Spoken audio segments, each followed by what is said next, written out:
think some of the top blocks that are coming up lately, especially, are around the throat chakra. Like sometimes it's like chains around the throat. Sometimes it's like a little ribbon that just has to be untied, and then the ribbon can be gently let go of. Sometimes it's like a hole in the throat chakra. Like if someone is not speaking their own truth, but they're saying the things that other people want to hear, then their throat chakra, or the things that other people are saying, then it kind of gets diminished. So those other words flow through instead. I'm also seeing a lot of closed third eyes. And the other, I'll come back to some more blocks, but I also want to mention that the things that I can do to heal, I can give Reiki, or I can kind of pull these things out energetically or cut them loose. But if the client is still doing the same things that manifested these blocks in the first place, for better or worse, they'll return.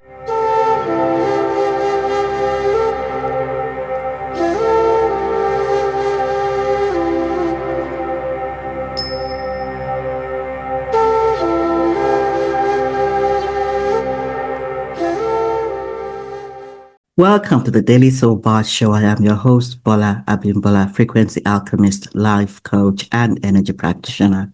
Daily Soul Bytes is where we have guest authors, coaches, and entrepreneurs from the fields of spirituality, psychology, and leadership, sharing their insights for the expansion of collective consciousness.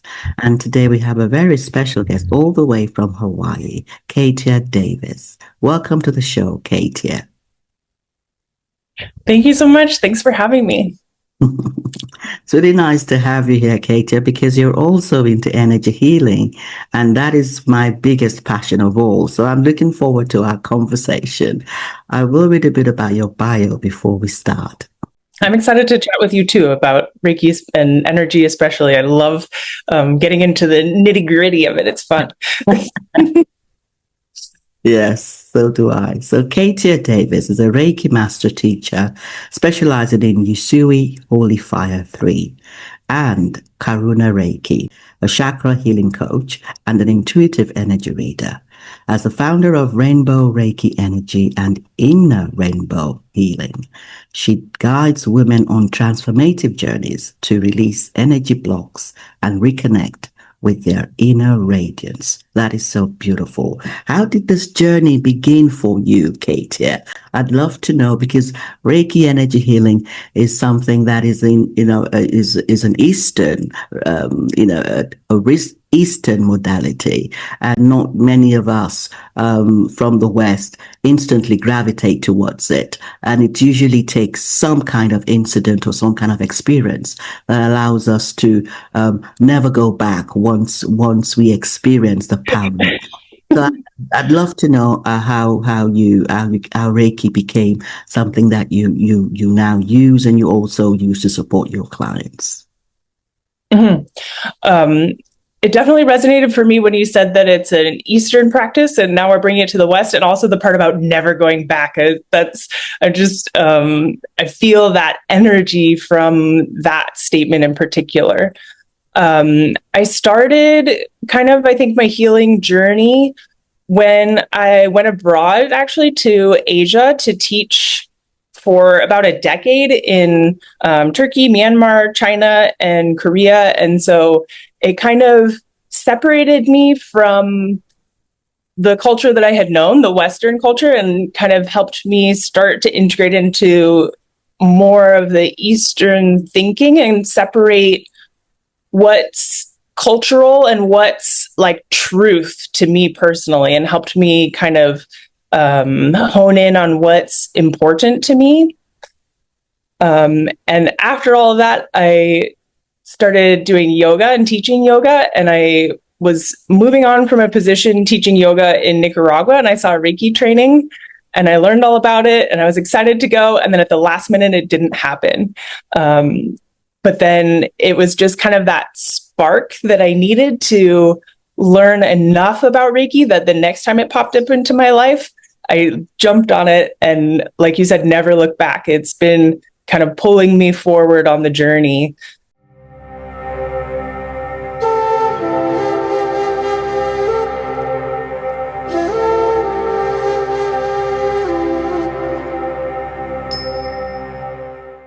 are you looking for AAA grade jewelry or gemstones? Utter Spirit are those we will recommend. They actually do really wonderful jewelry. They have gifted me really nice lapis lazuli, which is really good for connecting with universal wisdom. And also this shungite beads, which come from Russia, and they're really rare because a lot of the times you get shungite beads which affect your skin, and these beads have been really nice. My son also loves them, and Utter Spirit, they give back to nature as well. So that is really nice that they are contributing to the environment. And they also send this intention cards. They're quite nice. This shungite card says, I cleanse myself from harmful energies. And the lapis lazuli card says, I am connected to the infinite wisdom of the universe. So there's information that goes with it, as well as them, producing really good quality jewelry. So I will recommend to connect with Utter Spirit, and the code will be going with this video. So check them out.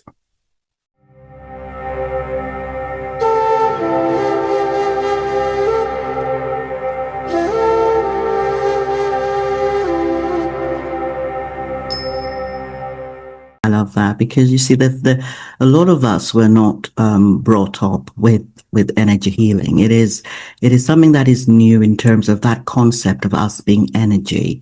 And I'd love to know how you embrace that concept of us as energy beings, and secondly, how do you use Reiki in your work? Because I know you're very strong with regards to the chakra healings, and maybe you use other modalities as well. So first, the concept of energy, us as energy beings, and how you weave Reiki and other modalities in your work. Mm-hmm. The concept of us as energy beings, it's kind of that thing that like everything that you've been to has led to this moment where you are now. All of the experiences that we have are also energy, and we're carrying them all around with us. If it's negative or if it's positive or conditioning or pain, all of those things are part of the energy. And for me, doing Reiki, that's what I see and how I experience it when I'm Biosen scanning or intuitively scanning clients. I see their blocks as like physical things, and then kind of dig into like what would bring this about and talk to them about it afterwards. So that energy gets, I see it all as energy. It doesn't just feel like energy. It's like all of my world is energy. If that makes Yes. sense. No, this is Okay. there is that understanding a lot of the times that everything is physical, that if we do not see it, and this is the science that we have all been conditioned from birth, that if you don't see it, it doesn't exist. So us as beings is really what a lot of us have been conditioned to believe. So when you are working with someone and they are wanting to focus more on the things they see, on the goals they have, and they're not understanding that there is actually this universal energy that is consistent of everything around us. Everything around us is made up of this energy, and it is only the condensation of energy that makes matter. It's when we look at anything based on the beliefs that we hold, that turn what is there into matter. And everybody is seeing something slightly different. Nobody sees things the same way, which is why comparison is very futile. And I would love to know a bit more about how you work and the clients who come to you. How do you, what can they expect when they come to you? And then I'd want to talk a bit more about some of the patterns that you have come to observe in terms of trends and the types of outcomes that your clients can expect when they come to see you. So when clients come to see me, first we chat a little bit about what's going to happen, because a lot of the time they're first time Reiki recipients, and they're a little bit kind of not totally sure exactly what it's all about, which is part of the reason I'm so excited to be able to talk about it more, so that more people can learn more about what this all is and how it can help. And then when I begin the session, I use a selenite wand actually to help me feel kind of where the first layer of blocks are and kind of break things up. And then I do cord cutting and sometimes shake the energy field like it's a beach blanket, just to like, if there's something that's just sitting on the surface, and it can be that easy to just like let that off. And then I also, sometimes when people come in, they think they're open to the healing, but then they're actually still covered up a bit. And so I have to like take off some layers of protection. And sometimes there's other things trying to protect them too, like a dragon or a snake or some other kind of energy being. And then after that, I scan their energy using my hand to tell where on their body these energy blocks are, but then with my eyes closed is when I see the blocks. And then a lot of the time that's, it takes a good long time, but then if there's still time after that, then I'll do some hands-on Reiki as well. And then I know you had more questions within that question, but I forgot the next part. Yes. Actually, I might want to ask, what is Reiki? For those who have not come to know Reiki or to understand what Reiki is, first timers, what is Reiki and how can it help someone who has never encountered it before? Reiki is spiritually guided energy. Like we were talking about before, everything is made up of energy and vibrating particles, but sometimes the things that we go to shift the way that the vibrating particles are vibrating, and they get kind of off or misaligned or out of balance. And then Reiki, this spiritually guided energy, can come through and bring the alignment back. I like to think about the energy body like the way that the veins carry blood, the energy channels carry energy. And so if one part gets blocked, it can be like a clogged pipe or like a boulder in a river that the energy can't pass, or it has to be diverted in a way that's maybe not beneficial. And so Reiki can help remove those blocks so that everything can flow smoothly again. Thank you, Katia.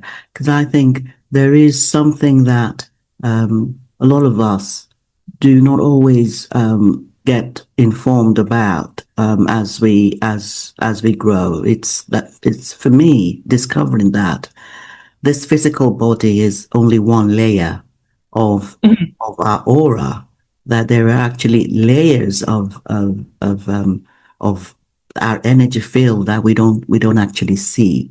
That physical body is only the first layer. There is also an emotional layer. There is also a spirit layer. There are so many layers, 7, 8, 9 layers that really hold information, hold data across timelines that actually pertain to us. And the alignment of these energy layers within us, as well as the frequency that they carry, is dependent on the degree of evolution, the degree of trauma healing. There are certain things that we can do to make sure that these energy layers are aligned to our true self, our true spirit self. And it's not a one-time thing. These energy layers have to be aligned and retuned in layers, because there are versions of self that we will come to align to, and we will find that the layers that were actually aligned previously are now blocked to some extent in this version of self. So there's that consciousness, that awareness that we need to have, and we need to know that this journey of healing and alignment is ongoing. Because of the versions of self that we are constantly jumping into, as well as the experiences that we continue to have even in our adult lives. So I would love to ask you, Katia, what are the kinds of patterns of blocks that you have seen in your clients, which is something that I think it's really important for us for those who are, for our audience, there may be some patterns that they recognize or in self or in others, and also how do you support them to release these patterns and to flow and align more with that spirit self. I think some of the top blocks that are coming up lately, especially, are around the throat chakra. Like sometimes it's like chains around the throat. Sometimes it's like a little ribbon that just has to be untied, and then the ribbon can be gently let go of.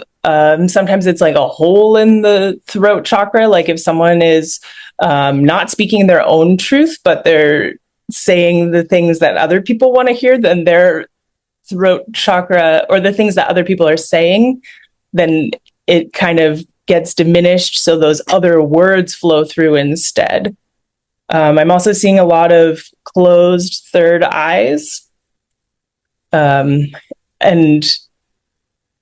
the other, I'll come back to some more blocks, but I also want to mention that the things that I can do to heal, I can give Reiki, or I can kind of pull these things out energetically or cut them loose. But if the client is still doing the same things that manifested these blocks in the first place, for better or worse, they'll return. So it's energetically part of, we can do healing energetically, but it also has to be a shift in those other kind of areas of life too, a lot of the time.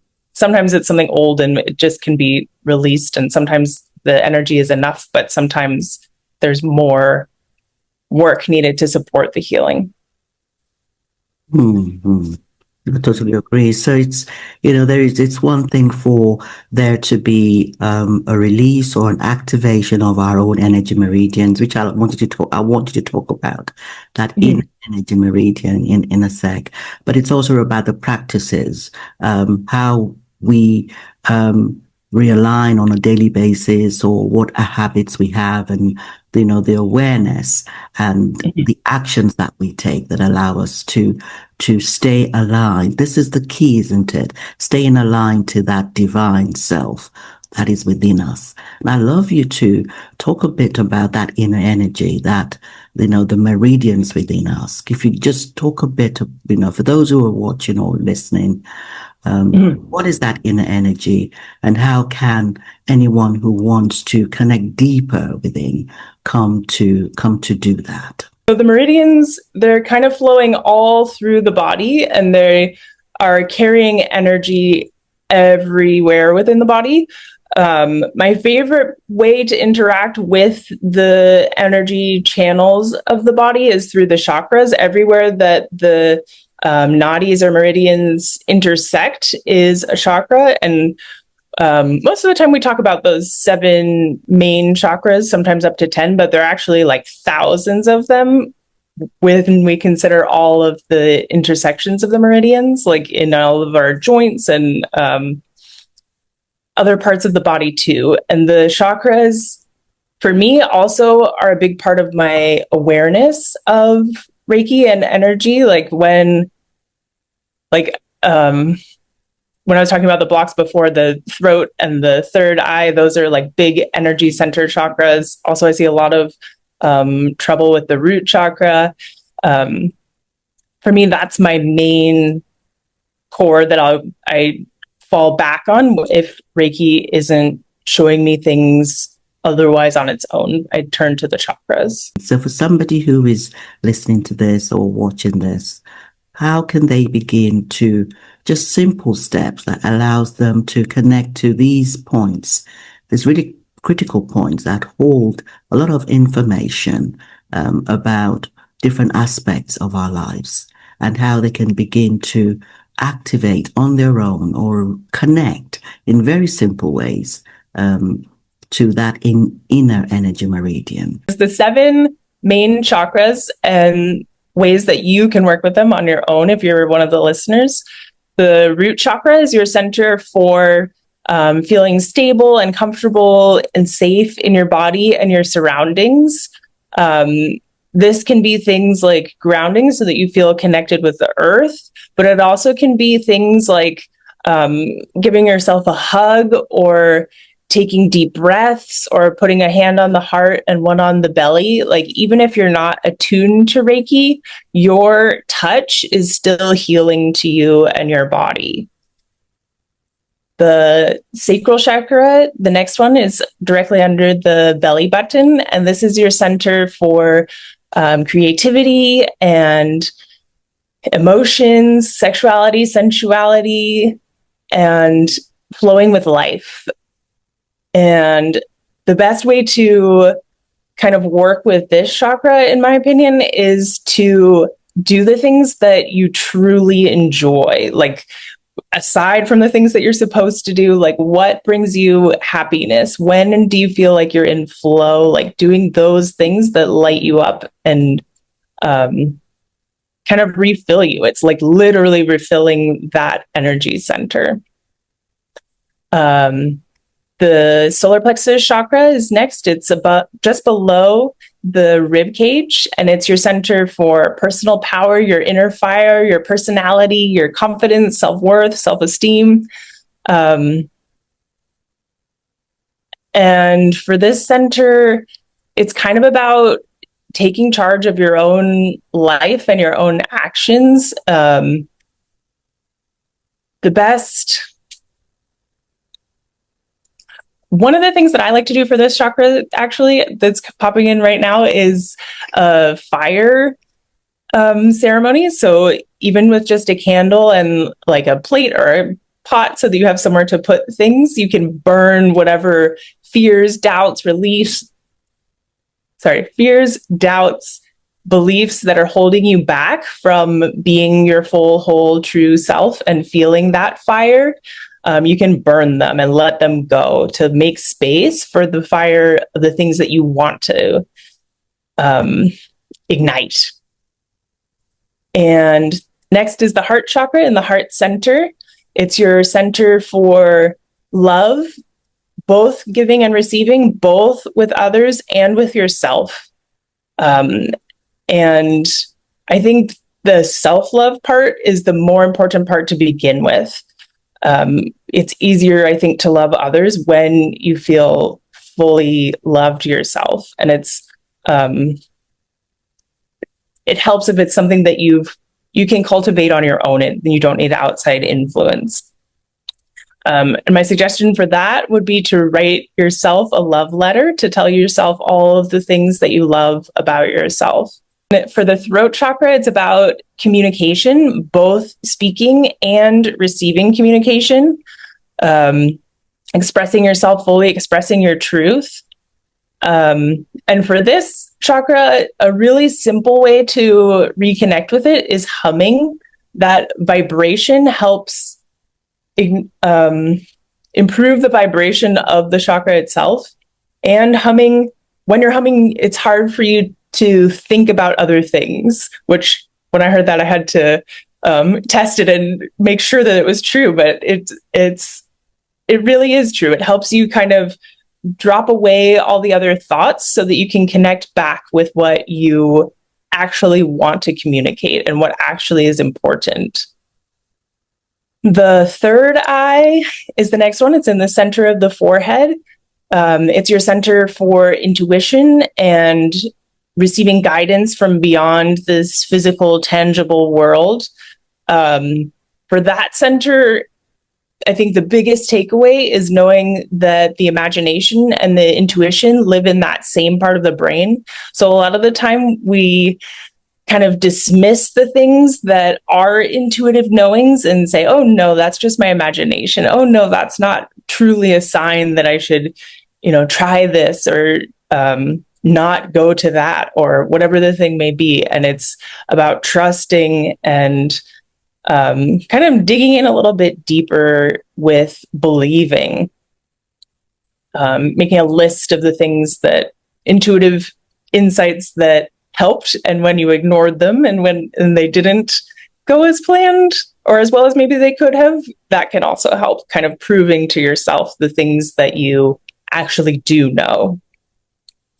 For the crown chakra at the top of the head, meditation is the best method, I think. Meditation can help with all of the chakras. There are a lot of things that can help with all of them, but I'm trying to think about each one kind of individually to share a little bit. Thank you for going through that, because sometimes, for instance, a lot of my clients are those who have pain. There's emotional pain or physical pain, or it could be pain that is psychological, coming from some kind of experience that was traumatic. And someone may say, how can my having pain be something that, energy healing can support me with? Because not every pain comes from the same block in the body. We're all very different. So two people may have emotional pain, but the pain may be coming from a block in the root chakra, which is, they have lost that connection with feeling safe. They have lost that sense of grounding, that sense of belonging, and that is causing an emotional pain. And it could be psychological as well. And pain can also be caused by a broken heart, for coming from a relationship where we were not treated as we needed to be treated. So it's, a lot of the times, it's about a block in a particular part of the body, but it's different for everybody. So I would love to know, for the kind of clients that you have, what are the types of well-known areas or conditions that they tend to have, and what are the symptoms that you tend to see a lot more of? As you're talking about the root chakra, a lot of people that have root chakras, that when I scan their body, it's almost like they're from the knees down, there's nothing there. And of course, like physically they're there, their body is there, but they're a lot of the time that's people that are going through transitions or have had, like, they're recently divorced or feeling unsafe in their home or unstable in their home, like they know that they want to move, or they just moved here to the island, or something is shifting in a big way in their world. And that shows up in the feet and the legs, but also in it can lead to stress and anxiety and just generally feeling unsafe. And it's all interconnected. Sometimes the physical and emotional things, the pain is in the same place energetically in the body. As Reiki practitioners, we tend to sense when we do a scan of the body, we tend to sense that there's an area where there is a bulk of energy, and it's quite tense. And this is the need for the clearing. And you already mentioned some of the, how you do your clearing using crystals, the selenite. I also love selenite.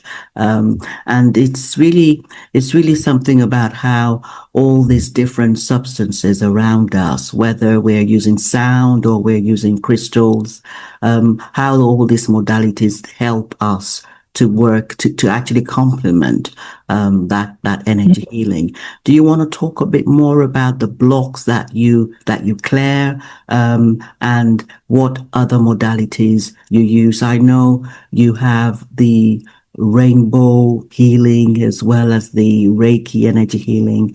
Could you just tell us a bit more about what anyone who comes to you can expect? I do like to use crystals also with Reiki. Sometimes I also incorporate sound, like drums or rattles, to shake things up. In my program through inner rainbow healing called Radiant Awakening, we bring together, as one of my clients described it, as a playground of self-care. It's Reiki and chakra healing and meditation and journaling, and some of the practices I described related to each of the chakras. Also affirmations, all just a whole collection of healing practices that all kind of come together to work together to promote healing and that blossoming of the highest self, or the truest inner self. We do come into this earth plane with some particular themes in our lives. Some of us have themes that we repeat, patterns that we repeat. And the reason why I love energy healing is because it really gets to the root of the issue. And it allows us with time to begin to practice and regain our cognizance, regain our familiarity with the new version of us that is now living a life that is different from what we were living before the clearing. There is a root, deeper clearing, because when I look at a lot of the healing modalities that we have, they only deal with the physical self. But when you have something that deals with that deep core personality, deep core self, rather, which is that spirit being, that energy being, you are spending the rest of your lifetime getting acclimatized to that new version. And it takes practice. So I loved what you said about having the clearing and then having a new way of life, having a new set, because I can talk about my own journey of coming here as a stutterer. I started as a child and I could barely talk, and coming to a place where I'm actually having a podcast, that's another level. Yeah. Where not only finding myself much more comfortable with talking, but being a public speaker and also talking from the heart, actually talking from a place of meaning and a place of compassion. So there are different levels of whatever it is that we are clearing and we are becoming much more familiar with. So, for instance, if we're coming into this earth plane with a challenge around relationships, around connections, and we're needing to really work on our heart chakra, amongst other chakras, because it's never just the one, there's always a mixture, we will find that we will come to a place where we have that clearing, and we will then begin to develop a deeper connection in our relationships.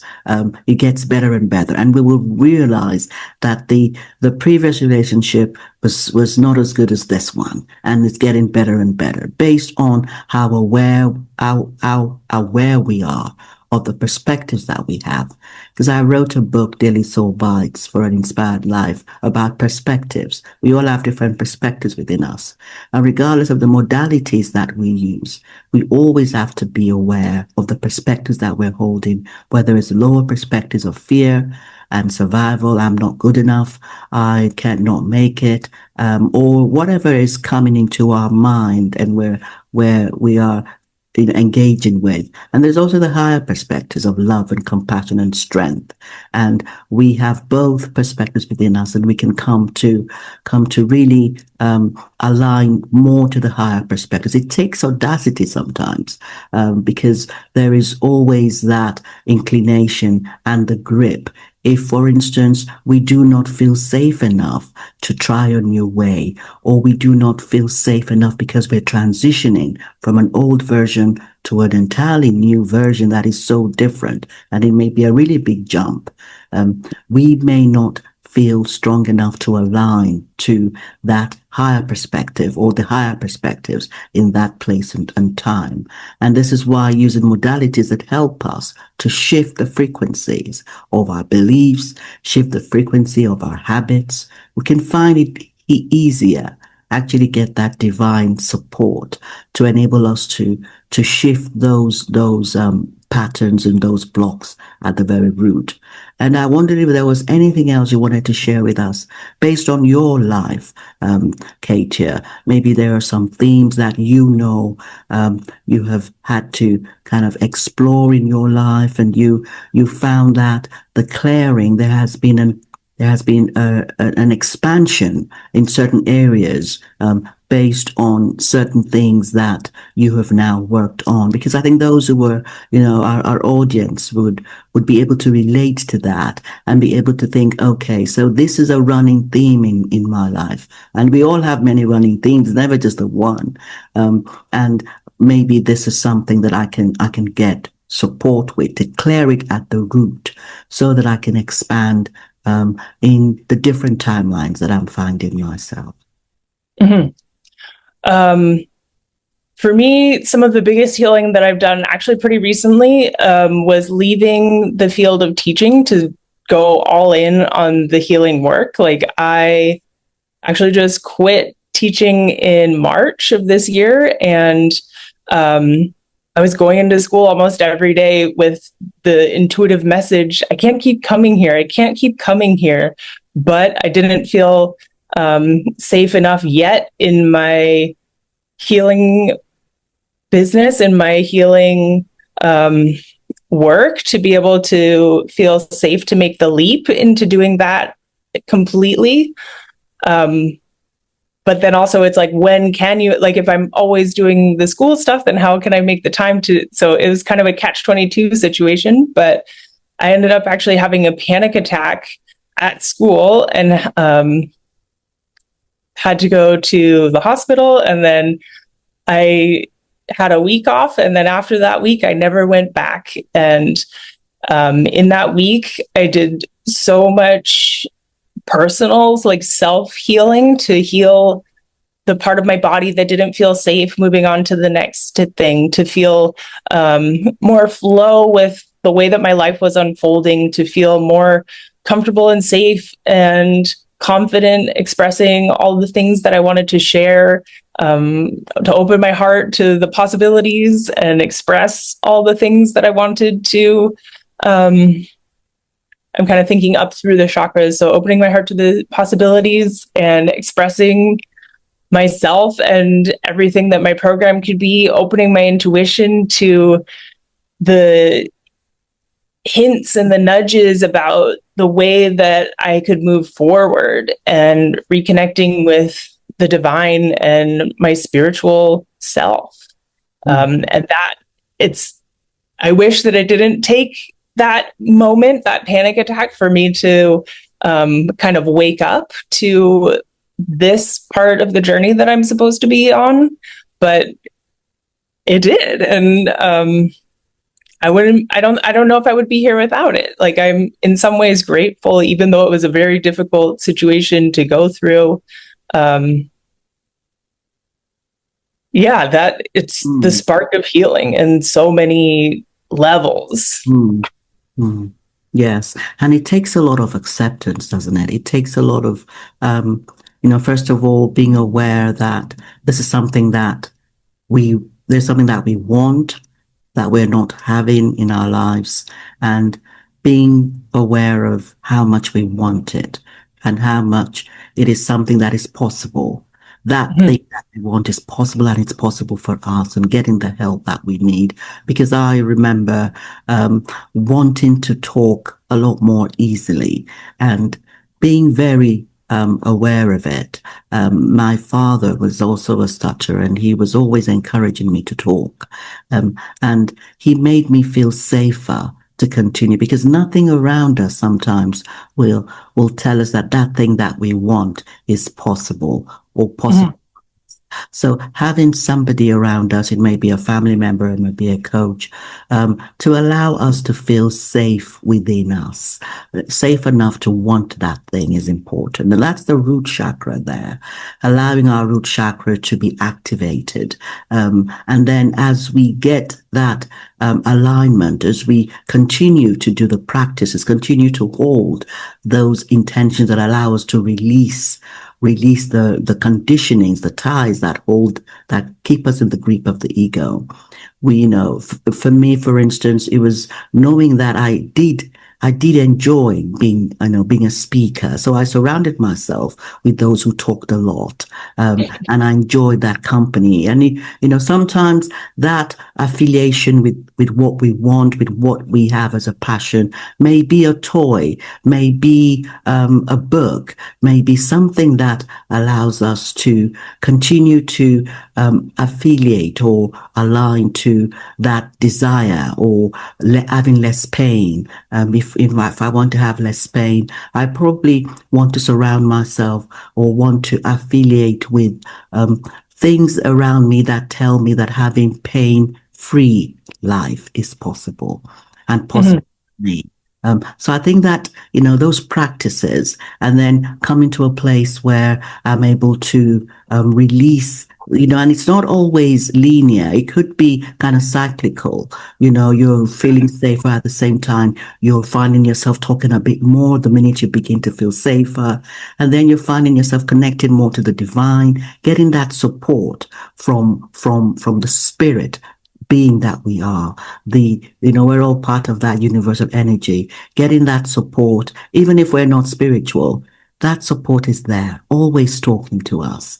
And the more support we get, then we kind of feel more, we feel stronger in that identity of living a pain-free life, or in that identity of having more resilience. We become aware that we have a bit more resilience, and this is a continuous journey of allowing ourselves to release the blocks in the different meridians within us, engaging with teachers and coaches and different modalities that allow us to begin to extend and expand those dreams, those intentions. It could be pain-free, and as you have said, it could be a desire to no longer be in that environment that did not feel like home to you. But there's a need for clarity, isn't there, Katia? This is, because I know you said in your sessions that apart from the energy healing, there is also the coaching and the support, which you intuitively are led. Can you tell us a bit more about that? Because I think sometimes people think energy healing is not going to allow them to be practical, to give them practical tips as to how to basically expand once that session ends. So give us some examples of some of the things that your clients can expect when you've had the session with them, and maybe just think of 1 or 2 sessions that you've had, and the kind of advice that you give that will really help them to expand in the particular area of need that they have. Well, like you said before, all of the energies are connected to each other. So usually there are multiple areas that any one client has that they can work on. After the session doing energy healing, I draw a little sketch of the blocks that I have removed or healed. And then we sit together afterwards and talk through what each block, what feeling I got about it, and then whether or not that resonates. Usually it does. And looking at why that's manifested in their life. And usually people are kind of blown away by like, oh, that problem that I'm having is showing up in my energy too. And so then we can talk through what sort of strategies they might need going forward. Like going back to the example of someone with like a chain around their neck.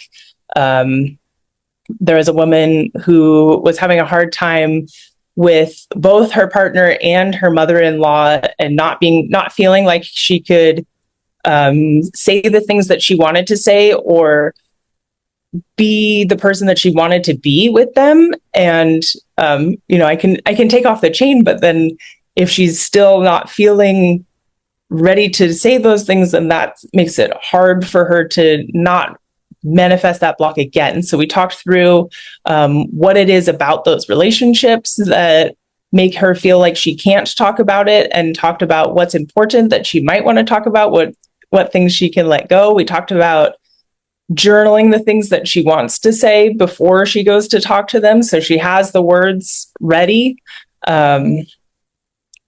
Definitely taking practical steps once you know what the energy is helps, because sometimes people aren't quite aware of how it all comes together. Totally. Thank you for that, Katia. And how about your intuition? Which of the clairs do you use? Because I know that I have all the clairs really, but the key ones for me is the claircognizance, as well as the clairaudience. And also clairvoyance. This is the seeing, the visions. How do you get that intuition when you're with your client and you are wanting to pass some information from spirit to them? I have the same clairs as you, that when I'm scanning someone during Reiki, I have the clairvoyance and see the blocks as physical forms within their body. Like the chains are like they're spitting out little fire sparks or butterflies, or a chip in their shoulder, literally, or those kinds of things. But then I also have the claircognizance that I kind of have a guess about what brought this about. Like, it's not just that I see the thing, but it's like I also kind of know what it's coming from. And sometimes also I have clairaudience where I receive messages that the clients are supposed to get. And sometimes that I feel is not my strongest. Sometimes the messages, they don't know what it means yet. And I don't always hear back if they figure out what it means, but sometimes it like really hits spot on. Like one of my clients, I told her, I forget what they were now, I wish I remembered, but there were 3 statements and I heard them throughout the session. And when I told her what they were afterwards, she said, "Oh, those are the affirmations that I say to myself every morning." And it was the first time I ever met her. Like, it's, definitely all part of the energy, part of what was coming in with her. I love that. I get that as well. This is so key, isn't there?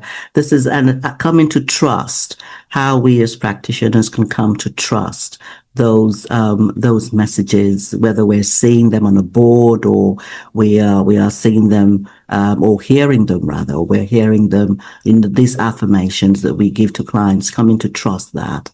And it's a really interesting modality. And I find that the fact that a client who comes to you in January may have such a wonderful 6 months, and then they may come again in July or August, and it's a very different version of self. And you can see when they turn up, because our energy speaks even before we say a word. And there is a different physical formation that goes with the frequency that we're vibrating at.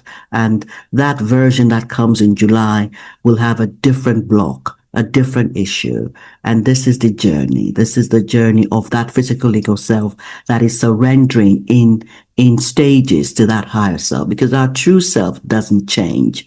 It's the physical ego self that is in a constant state of flux, that we can really come to accept those changes. And I believe energy healing is one of the really powerful modalities that allows us, especially doing difficult transitions, to evolve through that particular experience, to support that physical version of self through a particular transition. It could be the resistance to moving forward is what is causing that pain, I believe. And when we can get some help to release and get guidance as to what is causing this pain, which we already know, but parts of us may be blocked, may be blocking our full awareness of it.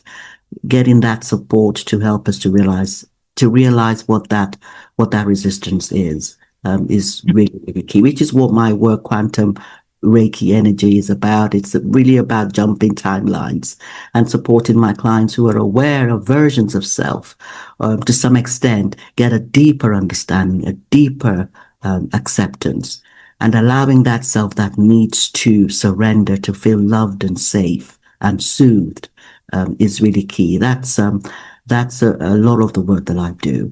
Do you work in just one sessions, or do you do group sessions, Katia? Mostly I do individual sessions for when it's Reiki specific, but when we're talking about radiant awakening with the chakra healing and all the other practices built in, then it's a group container. I believe that the community aspect of seeing other people going through the same or similar kinds of things and going through similar timelines of discovery and struggle and opening up to the newest versions of self is really powerful. Thank you so much, Katia. Do you have any final words to say today about Reiki, about energy healing, or about any plans that you have, any new workshops coming up that you want to share with us today before we go? I just encourage everyone to try energy healing if you haven't already. It's really, really powerful and might change your life. Definitely does, and there's no going back. I think it's very powerful. I remember it was for me, Reiki energy healing was brought into my life by my younger brother, who suggested I do it for my son. He recommended a Reiki practitioner, his Reiki practitioner, to support my son who wasn't sleeping well at night. And from that very first day, he began to sleep, because he was only sleeping for 30 minutes, and I was exhausted for him and for everybody. But seeing him sleep that very first night, there was no going back, because I tried everything else. It was like a last resort. And I totally agree with you. Just try, and then understanding the practices that we also have to do, even if we are we are veterans at this as practitioners, or even as clients. We do need to understand the habits, because we are rewiring our systems. So there's a clearing that takes place, and then there's a rewiring that has to take place as well, in order for us to consolidate that change, that version of self, and it's ongoing. So yes, I totally agree with you, and thank you so much for joining me today, Katia. Thank you so much for having me. It's been such a pleasure talking with you about energy, and you've been a really gracious host, and I really appreciate you. I appreciate you as well. Thank you so much. And I would like to thank our audience for joining us today, and to invite you to connect with Katia, and to connect with me if this is something that resonates with you, and to also subscribe to Daily Soul Bytes Show. We always have new guests every Wednesday, and I look forward to seeing you on the very next episode of Daily Soul Bytes Show. Bye-bye.